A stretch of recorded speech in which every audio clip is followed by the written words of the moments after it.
As the federal government shutdown and trade uncertainty continues, farmers are facing a challenging situation, especially when it comes to soybeans. Storm Team 8 meteorologist Scott Larson has more. Scott? Brian and Sue, China is one of the biggest importers of soybeans from the United States, giving the country leverage over working out a trade agreement on a multi-billion-dollar market.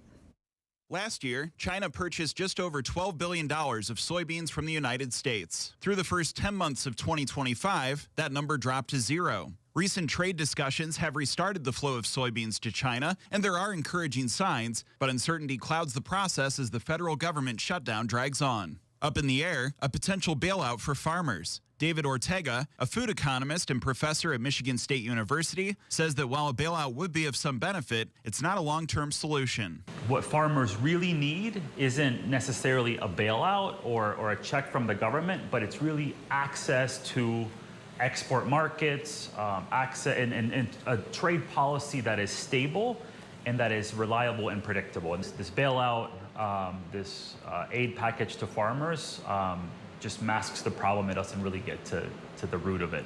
Strong soybean yields have depressed prices while labor costs are climbing, making a trade deal with China critical. In the meantime, soybeans are piling up, and that's a problem in some parts of the country. Musgrove Grain in Lake Odessa offers 2.5 million bushels of space to farmers in Ionia, Berry, and Eaton counties. Rachel Haskins says a growing share of that space is being taken by soybeans as farmers wait for the dust to settle on trade agreements. I would say the interest in soybeans is a signal of what the market's telling farmers. Their beans today are worth more in the future spring, summer of 2026. And so there is a signal to farmers today that, hey, if you store your beans, you can sell them for more in the future.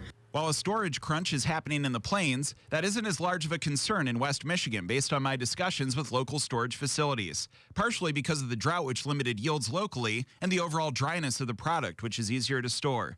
Haskin adds that the details of the bailout, when finalized, will have an impact on farmers' decisions. At some point, cash becomes tight and marketing decisions are made as much on what the market says as what the bank is demanding and or needs. And so depending on the size of that farm payment from DC will make a difference on how long they can sit on these soybeans.